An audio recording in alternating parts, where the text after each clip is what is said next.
Cool. We are recording and we are good to go. So, good morning, everyone. Good evening, good afternoon, wherever you are or whatever weird places you are in the world. I've got a really interesting topic for those of you who's been on my last Global Intelligent Update.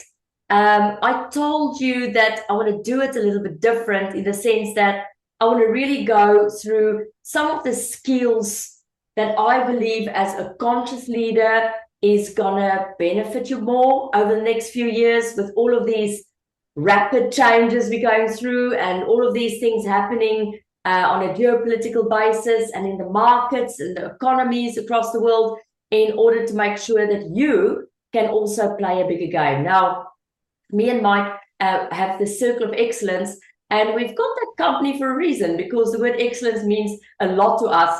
And we as we travel and we get around and we meet new people, we always look for excellence in people and what make them excellent. And that sometimes can be tough for me and Mike because we have to up our game all the time as well. We can't talk to people about excellence and sort of not keep our game excellent in business, in life, in relationships. But it's interesting for me because we don't necessarily read the books or Google what is the latest what is the latest skills that you need for the future, whatever. We're on the ground and we're using our ears and we're asking people questions. What's going on in the world? What's happening? What are people saying? What is the right mindset to have?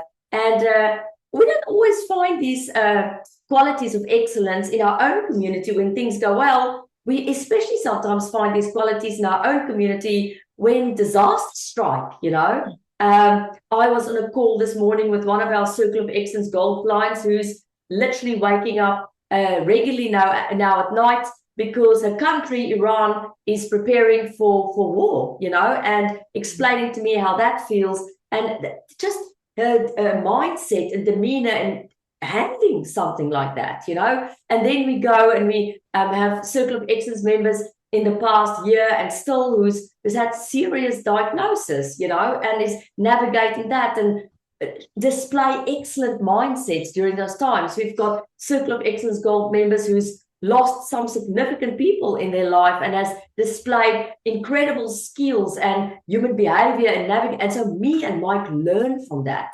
It's not that we always just sit here and say to you, this is the way for you to navigate your business and this is the way to navigate your mindset. We learn because we have exposure to all of you, and we pick up on patterns, what makes for excellent human behavior. And these are some of the few, I'm not even touching on it, that we are seeing really popping up. People have partners and it really helps them. People move, and they have intentional movement. And I'll talk to you about that still. And they're focused and they know their essence and all these things. But today, I want to touch a little bit more on heightened intuition and what heightened intuition means. And we see it in a lot of people and what it means specifically for you in business and in life. So you can apply these things universally. So before I get into that, in all my excitement, cheers, let me just drink a glass of water. If you're here and it's a morning call, you bring your coffee or your smoothie or whatever it is. But if you're on this call and it happens to be evening, you bring your wine. You hear me? If you want to bring your wine, you hear it. There's no problem. Anyway, but it's not a 1 o'clock for me. So let me tell you a story about heightened intuition. And because you may hear the word heightened intuition and go, Landi, that's really great. What does that have to do with my business? And what does it have to do with my life? Now, me and Mike were in COVID 2020. Hands up if you remember what happened in 2020. And we were in a nice thick denial, right? I see a few hands go up. The others has forgotten clearly. And we were going on, me and Mike, always the consumer travelers. We were like, oh, we're traveling the world. And, we were in Namibia. We ran a summit there in Namibia for the speakers industry. And that was February. And then we heard, echoes of COVID or whatever. And we're like, oh, you know what? That won't bother us too much. And we went on to New Zealand. We flew to New Zealand and we had a delivery event there for clients. And literally the night before the delivery event. Now, for those of you who know, especially Mike's worth ethics, if he says there's going to be a delivery event, come hell or high water, that delivery event will take place. So it's not in our nature to cancel events or anything like that. And this night specifically, the night before the event, we had clients sending us notes, guys, are we going to go on with the event? We hear there's COVID or whatever. And we were like, no, you know what? You only live once. You can't not travel, and you have to live your life regardless of what's going on in the world. We obviously massively underestimated it. But then I wake up like literally 3 a.m. that morning. And it's the craziest thing. I can't tell you I heard a voice. I can't tell you that I saw a burning bush. I had a knowing.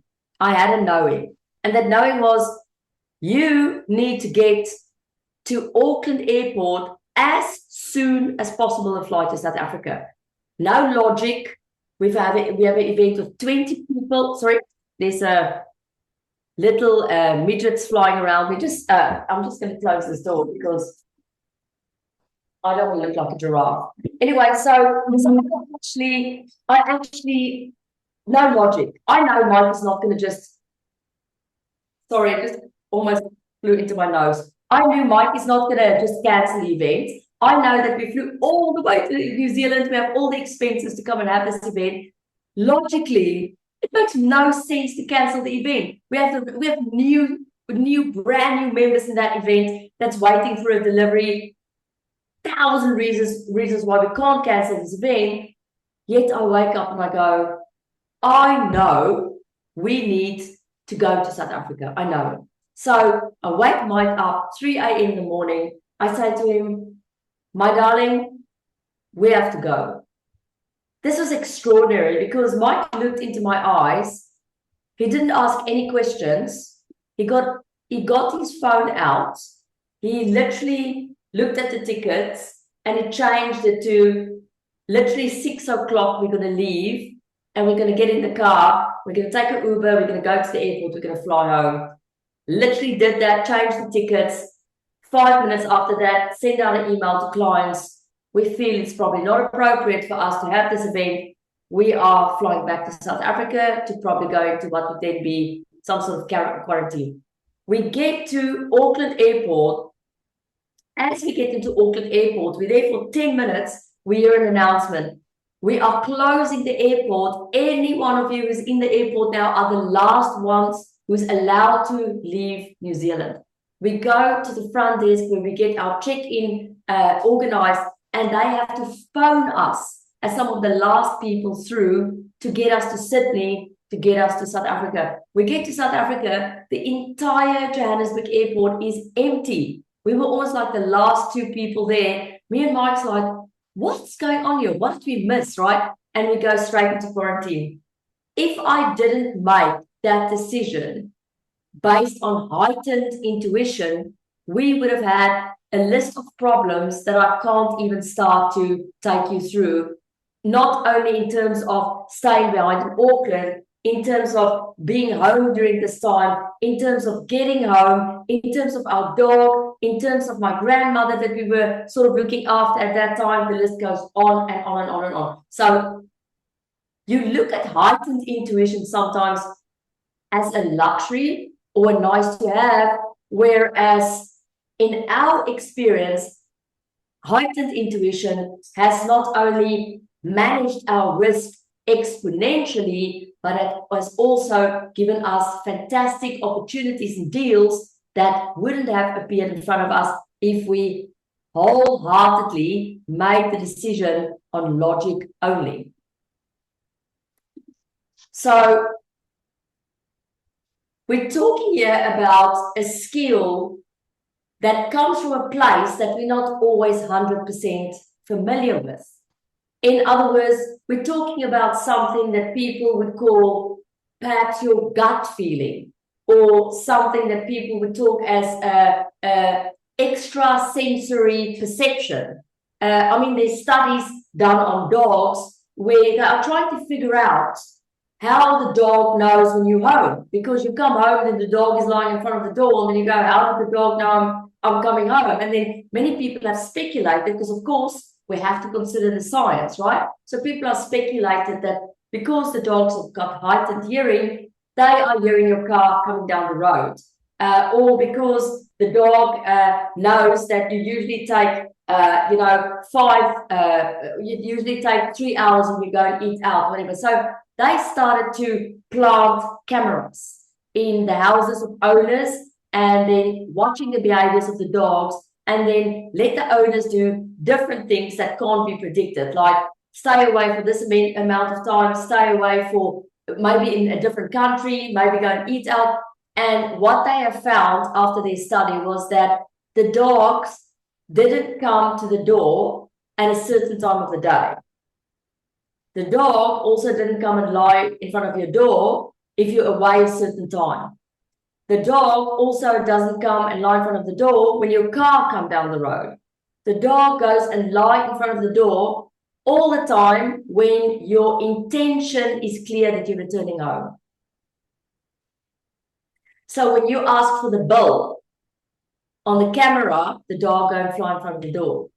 If the Mike and Lundy goes, today is the day we fly from Auckland to South Africa, the dog lies in front of the door all the time. So they understand your intention. And so if a dog has that heightened extrasensory perception proven by science, what are we missing in our decision-making process? Because this is why I want to take you through this technique today, in order for you to heighten your perception and to heighten your intuition, is so that your decisions can be of a higher quality. You're probably already looking at many things when you make a decision, but your decisions is maybe great. I want to get your decision-making process to go to a superior level. Also, you may have great connections with people, but I want your connections to be so much stronger. How many of you have had a partner that didn't work out? How many of you had a business partner in life that didn't work out? How many of you had a life partner that didn't work out? How many of you had friendships that didn't work out? A lot of this has to do with heightened intuition and how much did that cost you. What's sad for me about these situations is then me and Mike would speak to a lot of you and say, we need strategic partnerships in our business. One of the things that most people that we work with is missing the most out of everything is forming strategic partnerships. And if we ask people, why don't you have really good strategic partnerships? They all tell us, because someone burned me before. Someone burned me before. You can't have one burn and because of that not form strategic partnerships in your life. And that happens because we lose some of that heightened intuition, and that stops us from creating strong connections with other people, which helps you to form these partnerships, whether this is people who, help you, maybe you share an employee, maybe you have a strong connection with, maybe you're looking for a merger, maybe you're looking to build strong connections with journalists or PR agents because you want to be more in the media, maybe you're looking for strong connections, with some internship, volunteer team where you exchange skills with each other, and none of that is happening for you because your connections are weak, and that's also because of not intuition that's high enough. So what I'm basically saying here to you is we live in a society where we define logic only as the known. Logic is what's known to us. Whereas I'm saying, no, if you want to make smart decisions and have stronger connections, you have to consider what's known to you, the data, as well as what's unknown to you, in order to apply logic and make superior decisions in your life and have superior connections. That includes the love of your life, that includes thriving business partners, and that includes teams of people that wants to surround themselves because they feel there's something different around you. And what they feel is not only your competence and your confidence, they feel that you operate on a higher level when it comes to your decision making. So you may say, okay, Lani, that's fantastic. Thank you for this wonderful piece of information. What am I supposed to do with that? And I think there's a lot of people out there that tells us we need to use our gut feeling more, we need to use our intuition more, but they don't tell us how to do it. They say, you need to operate, or, you didn't operate on your intuition, or you didn't use your intuition. Great. Fantastic news. What now? It's like many people say to us, oh, you need to have a value system, but how do I find my value system? People don't show you those things. So that's what I'm going to share tonight with you. And there's many techniques. There's many techniques to do this, but I'm going to start with one technique tonight so that I don't overwhelm you, so that it's easy for you to go and start implementing this in your life in order to practice heightened intuition, because heightened intuition is like a muscle. I mean, who's my gym bunnies? Can I get a gym bunny on the school? Who goes to gym? Okay, James, Diane. Let's see, I'm going down the arrow. We've got James, Diane, more gym bunnies. Yeah, no. We got 3 fingers from Dobby. We got Nadia giving a big smile. I don't know if that means you're a gym bunny or not, but okay, she's not putting her hand up because Nadia doesn't see herself as a gym bunny. She sees herself as a gym machine, probably. That's why she's not putting her hand up, I know. But if you're a gym bunny, if you go to the gym, and I'm going to ask someone now. Wait. I got a smile there on Carrie's face as well. Did you know that Carrie, look at Carrie, was in the military? Yeah? Look there. If you can see everyone's names, look for Carrie Eden Smith here. Carrie, can you wave for us? Keep your gun down. If you see Carrie Eden Smith, that is a military girl, right? Don't judge a book by its cover. So she was in the military, and she's like a little bottle of poison there, like on fire. So if you exercise, Carrie, I'm sure when you were in the military, right, you sported some serious muscles, right? You even have muscles today. Can you please just answer this question for me? You can unmute yourself. Did you build a muscle in your arm by going to the gym or working out and in the drills and doing this once, and you had a muscle? Is that how it worked? No, definitely not. I in the military it's a bit different, obviously, but we were required to pass fitness tests, and being that it wasn't really an interest of mine, I disciplined myself to do a variety of exercises every single day so that I knew when it came to my annual test that I would pass, and that I had the confidence, beforehand, that I knew that I would pass and didn't have to deal with the consequences of failing, basically. Which was what? Well, redoing it was, I guess the first consequence, but I guess multiple failures could potentially lead to discharge if they really didn't value your other training. So, yeah. And how long did it take, Carrie, to build those muscles? Would you say before you start seeing your body shape change and you're getting stronger, at least? I personally spent 12 months in the lead up to doing not the fitness test that you had to do every year once you're in, but just to actually get in to recruit training. I spent a year preparing for that. And then once I was in, we had a pretty rigorous schedule every day for 3 months at recruit training in order to build our fitness and then be able to pass what would become the annual fitness test. And then once I'd passed that, I just made it a daily discipline of mine because I knew it wasn't a natural talent for me. Yeah.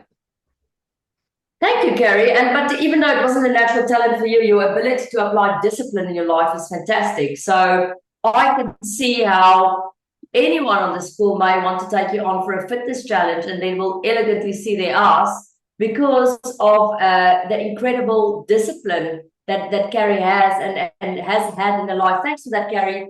The moral of the story is, my promise to you is, if you apply what I want to show you today, for 12 months, you're going to have heightened awareness and heightened intuition like you've never thought possible in your life.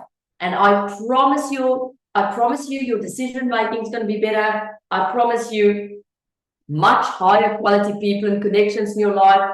I promise you faster decisions and leading to a place where you can step into a world where you don't guess things, but where you know things. Because what I'm showing you here is a form of energy management.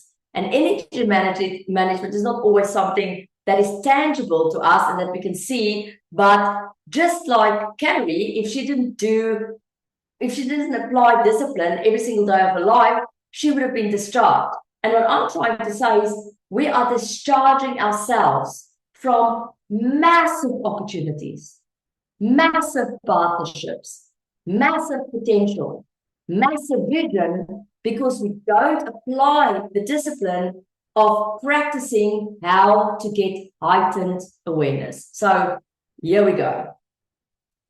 It's based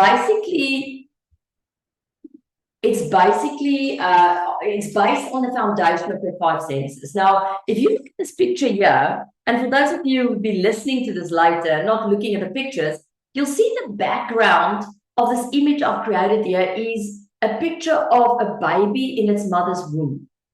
Now, when you were in your mom's womb, you just get planted and, you know, the next day you popped out here, ta-da! Hello, I'm James, and I'm now here in the world, and I'm ready and good to go. Let's go. There you go. You know, like, no, you had to be made and stitched together in a way in order for you to be a human. So, interestingly enough, the first thing that you learned when you were like drifting there in the womb was you learned or you developed touch. And then you developed taste, and then you developed the ability to hear, and then to smell, and then the ability to see. But somehow, when you're now a human and you run a business, you forgot that that's how you were developed. You developed in the womb to interact with the world with the five senses. And there's nothing strange about it. I mean, from a scientific point of view, if I take your taste away, you're going to be pretty upset. I mean, I had my taste taken away from me during COVID. That wasn't fun. Everything tastes horrible. And, you know, I can go now and say, look, I'm going to come and take your smell. You're not going to enjoy that particularly because imagine you can't smell all the flowers anymore, or I'm going to take your hearing, or I'm going to take your sight or your touch. These are what makes you human. You know, that's why it's a little bit weird when people say to me that AI may take our humanity away, because in saying AI is going to take our humanity away, you're saying it's going to take your senses away, because that's what makes you human. So you can see, you know, you can see how you operate here as a human. Your whole system of operation is based on how your five senses were formed. So, for example, see it like growing a tree. That's how you were grown as a baby. I always comment on Gavin Taylor's tree, because that is just such a good analogy there behind you, Gavin, this tree. Because with the tree, you can explain most of how the psyche and the energy of a human being work. But in the same way, when you were in your mom's womb, you were given the soil, the touch, you know. Think of how touch is associated with soil. So you were given the soil, the womb. The womb is the soil. You got planted in the soil. And then if you want to grow a tree and you want to give it something more, you give it the element of fire, which in this case is sun, you know. You're not going to grow a tree without sun. You need sunlight. And then with hearing, you need to give the seeds water. But it's not going to grow without water. And then there's some metal, which is minerals, and in order to give nutrition to this tree, and then, you know, the tree is going to grow. Then you grow as a baby. Your spine grow and your limbs grow, and, you know, maybe you're lucky and you have a bush of hair like that tree, but you grow. And then, whoops, you know, then you pop out as a baby because you had the support around you. You had the resources and the input in order for you to become a human being. Why, when we're a businessman or a businesswoman, do we forget that? And why do we not still use the 5 sentence to perform at our optimum? So what I'm proposing you do here in order to exercise that muscle, in order to support the growth of your tree as a human being the most and have the most potential coming out of you, is to use the 5 sentence every single morning before your day starts. And by planting yourself in the 5 senses, you are doing exactly what you've done when your life started. And that way you are fully and wholly set up for every single day to make those better decisions, to make those better connections, and to develop this knowing of that's the right person, this is the wrong person. This is the right project, that is the wrong project. This is me, that is not me. You develop, if you don't like the word intuition, incredible, superior discernment. And this is sacred knowledge that people don't share with us, but which is 100% based on logic, right? So here's the formula. 1 hour at the start of your day. Doesn't help you do this at the end of your day, because then you're already tired and burnt out, and you had an entire day of poor decisions, an entire day of bad connections. 1 hour per day, plus getting aware of what turns your 5 senses on, would lead to heightened intuition if you apply the Carrie Eden Smith technique. The Carrie Eden Smith technique is you apply discipline for 12 months and you see what happens, right? That is the formula. So now you say, Lani, what the hell? What do you want me to do? Like sniff stuff in the morning before I wake up? Or what do I do? Now, this is where your essence come in. We always talk about your essence. You have to find things that ignite your 5 senses in a way that's aligned with your preferences and things that you like. So let's play through this as a role play to see how it possibly could work. And I'm gonna give you stuff that I like. I'm gonna tell you what ignites my 5 senses in the morning, and this is typical stuff that is important to me. But as I give you examples, I want you to consider what is important to you. So touch, the first sense that developed in your mother's womb, right? What are you doing every single morning to set you up that has to do with touch? I love silk. Silk is a texture that truly and honestly make me happy. Why? I don't know. I especially like white silk. So one of my morning rituals in that hour, in that golden hour, is I put coconut oil all over my body. That's ritualistic. It's not just, hey, I don't want to dehydrate. It is, I care for myself. I want every single part of my body to know I'm cared for, because I might have tomorrow, or I may have illness or diagnosis. So I need my body to know that I care for it. And then I have this thing where I put everything in oil and I wrap myself in silk. That makes me feel incredibly loved myself in terms of having that touch, which is the earth energy, right? Then when that ritual is over, I go to the ritual of taste. So in this case, what is it that, what tastes the best for me? Like, I love tastes like ginger and cinnamon.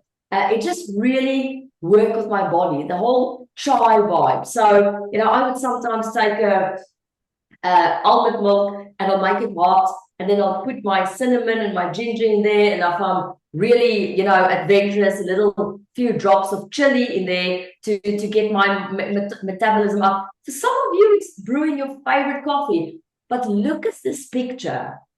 I'm sitting with my favorite drink here in front of my computer doing emails. I'm creating space.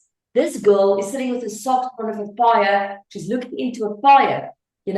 Maybe for you, it is like I'm sitting in your garden. Maybe for you, it is like listening to a little bit of music while you do it. But what are you doing to wake up the taste so that the taste can also, I would say, come to the party for the whole day? So we've basically woken up now my first sense, which is touch. We've woken up my second sense, which is taste, but specifically with the drink that I like. Now we're moving to my third sense, which is hearing. I love to hear birds. I don't always get the time to go and walk outside and listen to the birds, but I love listening to birds. So I bought myself a little music box. It's the cutest little thing. You press play and go. I can't tell you the happiness it gives me in my soul just to listen to that tweet, tweet, tweet, tweet. And then I go and I activate smell. For me, it's my skincare routine. I make sure that I get skincare that smells amazing. It's a big thing for me. I use a hair oil and I use a skincare routine. Maybe you love coconut. Maybe coconut, the smell makes you truly happy. This is the one thing that you invest in. This is the one thing that starts every single day of your life. Maybe you like rose water on your skin. Maybe you're someone who likes to brew that coffee and you like that smell of coffee. Maybe you're someone who likes the smell of wet grass. You know, maybe you're the one who wants to go in the morning in the garden and, you know, wet your plants a little bit so that you can get that wet grass. Maybe whatever. It has to be specific to you. And I think this is where the personal development industry fails people. They go, you have to journal. God forbid if you don't journal, then you have to meditate. You have to spin on a machine for an hour. It's always have-tos, and that will never work. This hour, which we use to ignite our senses, is a tool to remind yourself of the things that's important to you. You need a Shazar routine. You need a Janif routine. You need a Dobby routine that is super, super specific to you and that truly makes you happy. What we're inserting here is igniting your senses. What we're inserting here is primordial energy. What we're inserting here is joy. And what we're inserting here is essence, your essence, what is specific to you before the start of your day. And you take your good old time. It means you have to get up earlier, then you do that. And then, of course, you have sight. What are you putting in front of your eyes? Is the first hour of your morning spent looking into a white wall? Is the first hour of your morning spent arguing with your spouse? Well, spouse or spice, it depends on how good things are going. Is the first hour of your morning, spent in arguments, in calls, on email? What you put in front of your brain. Remember, your eyeballs is directly putting information into your brain. If the first hour of the morning, the information you put into your brain is of poor quality, guess what you're going to do? You're going to make poor quality decisions the whole day long. You're going to have poor quality connections the whole day long. And to be honest, you're just going to be on an automated mode. You're not even using your brain because you've never ignited your senses. You're just in autopilot. You're just going boom, boom, boom, boom, boom. At the end of the day, you sit and go, I'm incredibly tired. You open your beer and you go to sleep. Repeat the next day. You'll never, ever create an extraordinary life and meet extraordinary people that way because you define logic only as the known. We need to bring in the unknown as well. Now, interestingly, your five senses is the known. You're surrounding yourself with the five things that you feel the most comfortable about. Smells that you love, sunrises that you love, things, music perhaps that you love, whatever you love is the known. But practicing that for 12 months leads to you navigating the unknown so much better. Now, you'll notice that in all the senses and elements, we didn't mention air. So air is about movement.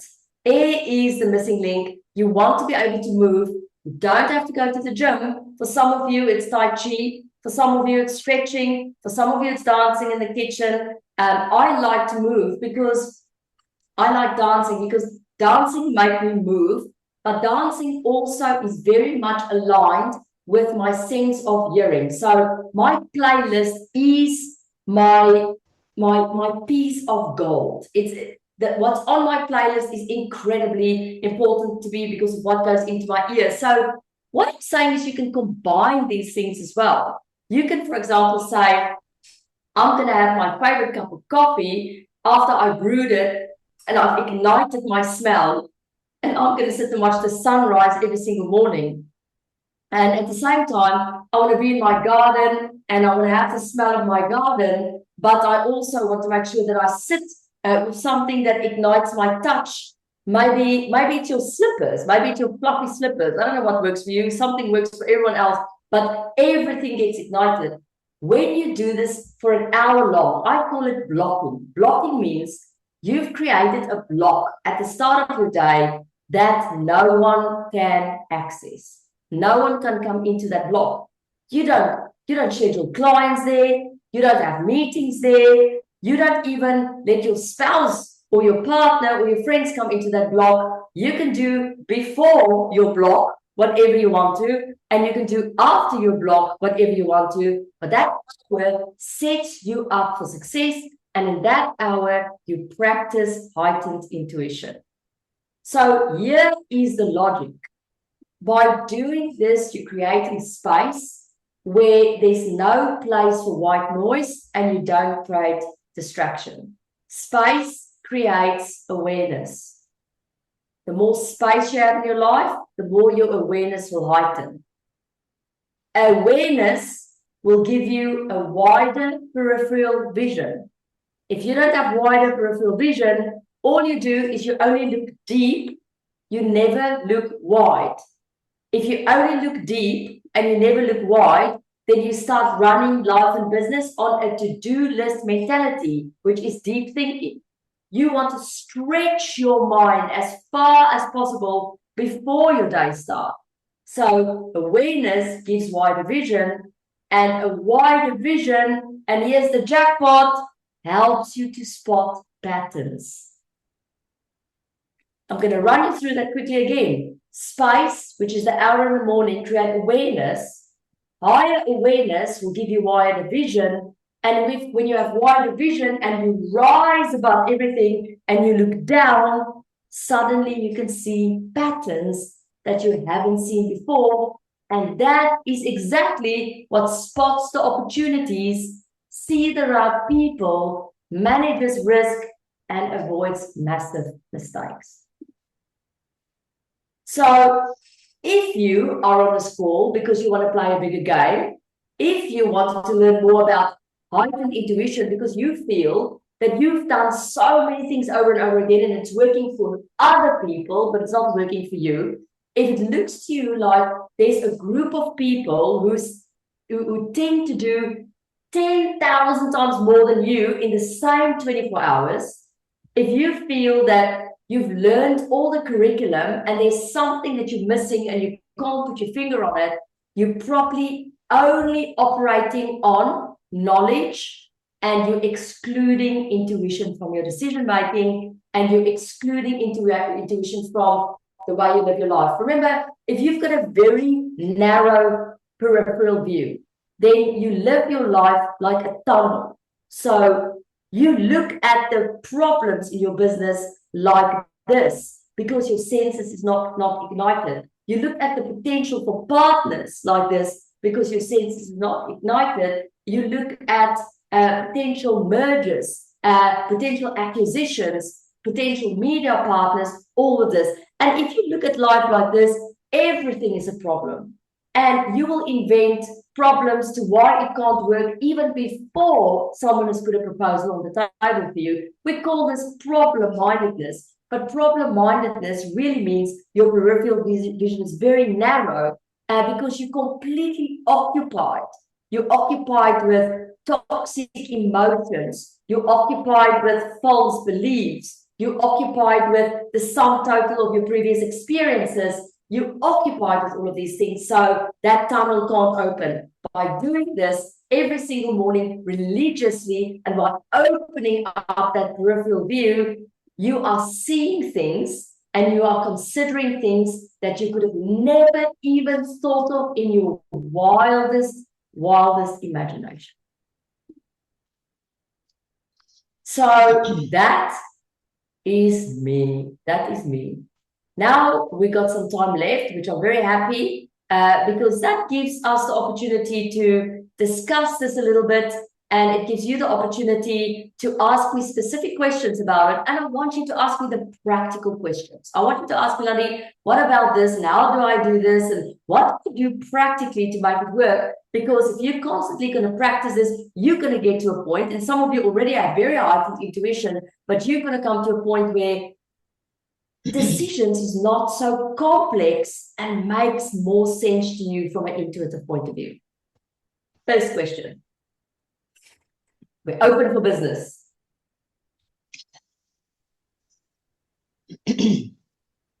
Yes. Hey, Landi, do you use dreams as well? Yes, Claire. So that's a very good question. Me and Mike, when we wake up in the morning, the first question we ask each other is, what did you dream? And this is really based on, Jungian psychology. Because Jung was super interested in the dream state, because he felt that we get so distracted by day-to-day stuff that we start taking in very unfiltered data, a lot of unfiltered. Your mother-in-law's opinion, your colleague who tells you you shouldn't take this leap of faith, but they've never done anything successful in their life. And the person that tells you, oh, the logical thing to do is to hold on to the job and not to have your own business, but they're the one who actually end up, depressed. So whereas the dream state, from a psychological point of view, is much more of a purer, filtered piece of intelligence for you to use to your advantage. For example, many people would say, wow, Landi, you won't believe it. I dreamt that my car's brakes broke, and you won't believe it. 2 weeks later, I was in a motor accident. I can see the future. Now, there's a lot of truth in that as well, but the intuition in your dream state is already heightened. So your subconscious mind already pick up on patterns, which your conscious mind, because it's not in heightened awareness, doesn't pick up on. So in your dream state, your subconscious has seen that the car's brakes is not very well, and the subconscious mind has seen that this is not working well, and so the subconscious mind has put a pattern together. And it's trying to warn you. It's saying, hey, you've been so busy and distracted, whatever. Hey, there's a pattern here that you're not seeing consciously. So pay attention. Then you don't pay attention. Then you go in the accident. Then you think you're the Oracle of Delphi. And as I said, there's value in that as well. But we start our morning with analyzing the dream state to get more pure, filtered data and intelligence about our psyche, our mental health, what we should eat, what we shouldn't eat, the direction, the direction in which business is going, the themes that we should pay attention to, things we're neglecting, and the information that comes out of that is impeccable. Yes, Shazar. Oh, Claire, you had your hand up as well. Can I ask Claire to quickly go, and then Shazar? Yes, sure. I was just going to say, I really like the igniting the five senses to sort of tune into yourself. But the interesting thing is there's a very well-known counseling exercise called 5-4-3-2-1, which is to ground yourself. And that's effectively, I think, what we're doing in the morning as well. If you ignite all those senses, and I mean, the exercise goes 5 things I can see, 4 things I can hear, 3 things I can feel, 2 things I can smell, taste, 1 good thing about myself. And it's amazing for mental health to just ground someone in the moment and stop that mental chatter. And so I love the fact that you've done that in the morning as a ritual, because you come out of sleep and you do need to ground and actually tune in to what's around you. So thank you for that. Really enjoyed that. How stunning, Claire, and how beautiful does this align now with our theme for tonight. So there, Claire has made it even more practical for you. 5, 4, 3, 2, 1. Again, Claire, which ones are 5, 4, and 3, and 2, and 1? Would you mind putting it in the chat for everyone there, maybe? I'll write it up in the chat for everyone. Thank you. Claire will put it in the chat, and then you can actually use that to make this even more practical for yourself. Thank you, Claire. Shazar, you next. I just wanted to say that I have trouble remembering my dreams. Does that act of actually discussing them first thing in the morning help you and Mike to remember your dreams? Because it's like mine that can be so clear in the night and then it's just gone as soon as I wake up.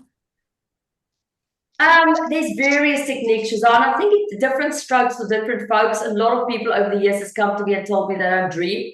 And as Claire would know, everyone dreams. If you don't dream, you're a psychopath, right? So you dream. So you just don't remember the dreams. But I have found over the years that I sometimes have said to people, just put the intention out before you go to sleep that you are willing to receive intelligence from your dreams. If you go, my dreams, I don't care about my dreams. What does my dreams know?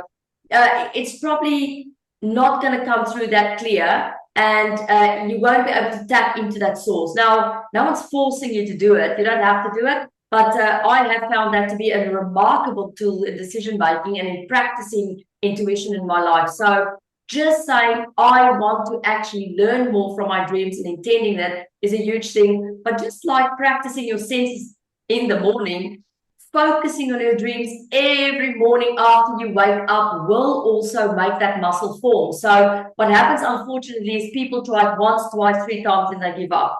But if you go and you have the intention before bedtime that you want to take information from your dream, and you also have the intention when you wake up to record those dreams, and then sometimes, even if you only have time over the weekend, you start analyzing those dreams, you find the most amazing patterns. My dreams tells me the most specific things. I've sorted out so much of my diet, for example, and what is best for me to eat and not to eat with information coming from my dream state. Things, I've sorted out so much of, what is stealing my energy from a mental health point of view by analyzing my dream state. I've sorted so much out in terms of where I should be focusing, what am I neglecting, what am I denying, by doing that. But I think with all these things, consistency is key. And that really, really makes a big sense. A lot of people have said to me, I know we're now in the era where everyone is wearing their Aura rings, and, we're all trying to get the best sleep state possible, to dream better. I can honestly God tell you that's not been the case for me. I've had stages where I have been tired, overwhelmed, drank too much wine, friggin' everything wrong, and then have the most vivid dreams that's still with me today. And then there were times where I was so angelic and perfect in everything that I do that, I can literally kill you with boredom. That's how perfect I am. And then those dreams doesn't come through. So I think for me, in my personal experience, the intention and the consistent recording of the dreams and then the analyzing of the symbolism or looking for a pattern or a theme has been the most powerful. Thank you. You're welcome, Shazad. Anyone else? I think Claire is saying she's going to vote. Kisses for you, Claire. It's always lovely to see your face here. Is there anyone else who have a question around that or want to share ideas of how you could possibly do this in the morning for yourself? Might be slightly, sorry, go on. Who was first? Too polite. I'll go, okay. Valerie, then Andy. Yes. I usually do some meditation, like right when I get up, when my alarm goes off. I turn it off and then I sit up and then I just meditate. And it's really cool because I do like this lazy meditation where she says you should think of nothing, but if thoughts come, that's what your body has to process. So think it through and then let it go again. And that really helps me being more aware of the here and now. If I also allow myself to think of all the things that are going around in my brain. And yeah, that helps me come back to my intuition and listen to myself. That's beautiful, Valerie. And do you sometimes when you go into those intuitions go, I was about to do this, and after giving myself this space, I am completely focusing on the wrong thing? Yeah, absolutely. So she, like the meditation trainer I'm working with, she's like, whenever you're like not feeling so well, she's like, don't make any major life decisions now. And then when I meditate, like before meditation, I would take a completely different decision than afterwards. And it's so beautiful because it calms me down and it makes me focus more, and it's pretty good. That's fantastic. You see, we're creating space, and I think there's too many people who tell us what we should do in that space. You can do in that space. I don't care if you play Xbox in that space before your day starts. You know, you're creating space in a way that actually suits you. Andy, you up, and then James. Yeah, it's kind of slightly aside to the subject of intuition, but it's along that meditation line and kind of getting yourself in the right mindset and stuff. And I really agree with you, Valerie. Actually, that's really, really powerful. But music's a massive thing in our lives. And for me, that it's a mood changer. It sets your intention for the day. It gets you in a flow. It's just massively powerful. Absolutely. And before we get to you, James, I again spoke with a client this week. I spoke with a client this week who's starting in Taiwan, rave clubs for the morning. You can go now in the morning before work to a rave club in Taiwan because of that thing. And we share that, Andy, that incredible power that music and a good playlist have on us. And I mean, we've heard about potential clubs in Joburg, lunch hour clubs in Joburg. No alcohol or anything. People go during their lunch hour, then they club for an hour with their smoothie or whatever floats their boat and go back to work because of the power of that and how it resets the mind. Yeah, beautiful.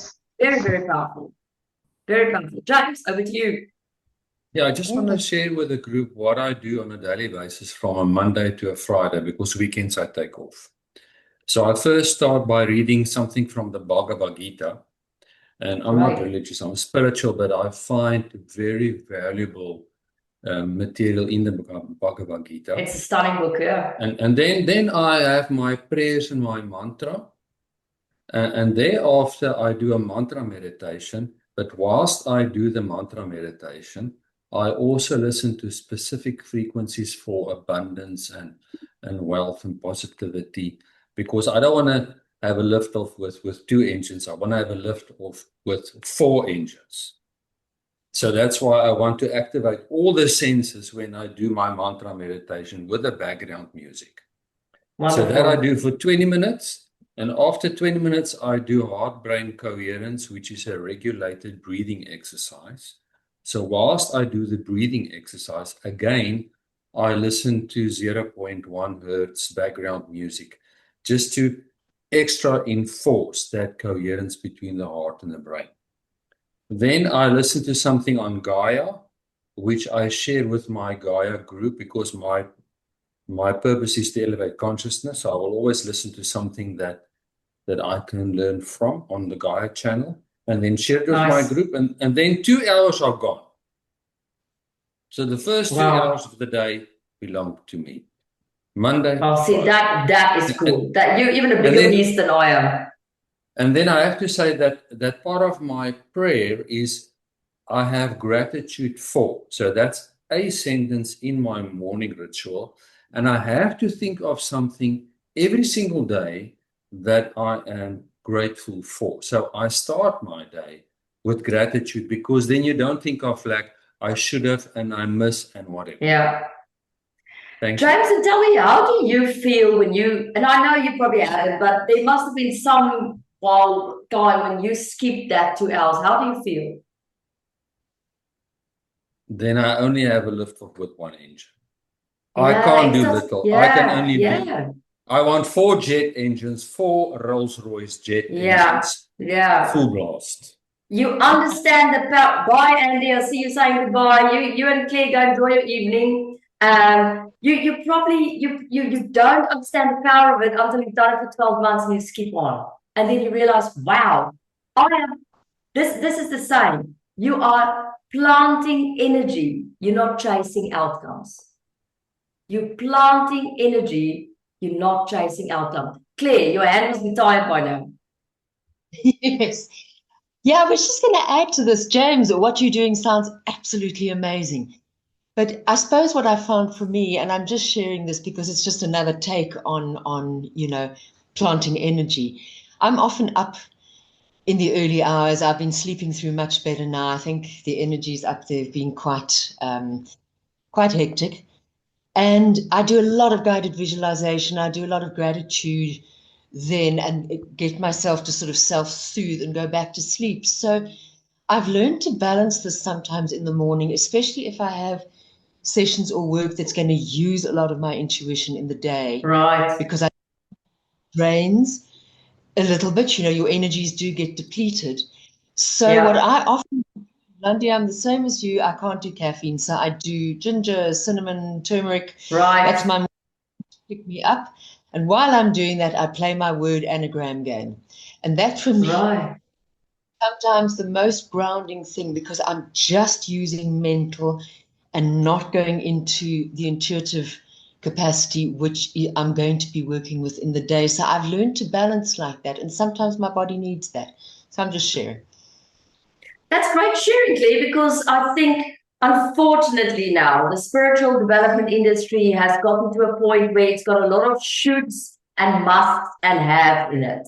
And I think it defeats the purpose, where people are now comparing themselves with others and go, oh, if I'm not meditating, there's something wrong with me, or if I'm not dancing, or if I'm not gymming, or if I'm not following this prescription. Whereas I'm saying is that those 5 senses, if you want to do a freaking puzzle because that worked for you in that first hour and it energizes you, then you do that. If you want to go to your garage and do woodwork in the first hour because that's how your touch get ignited, then you do that. If you want to spend time with your dog because that is something that is more tangible and you love cuddling your dog, then you do that. You just have to give that first hour to yourself. That first hour is gifted to yourself in order to get rid of the noise and get rid of the crap and get rid of everything, help you to focus, gain perspective, relax, and ignite the senses. Yeah. Sometimes, on a different day, it's very valuable, I find, to do something different depending on what your day looks like or how you feel you want to get into it. And I found this anagram game to be quite addictive. It's also got a pattern component, which is very compatible with my brain, which is, putting letters together to make words and cracking the puzzle for the big word. And it just gets my focus in. So, yeah. That's brilliant. There you go. That's brilliant. Well, everyone, our time together has come to an end. Thank you again for showing up this morning and tonight, wherever you are in the world. I will be taking you through this series of skills that we find around the world, probably for this year when I have my Global Intelligence Update. I love you all very much. I hope you have a wonderful, wonderful week and see you next time online. Bye. Enjoy your morning ritual. Thank you. Bye. You're welcome. Bye.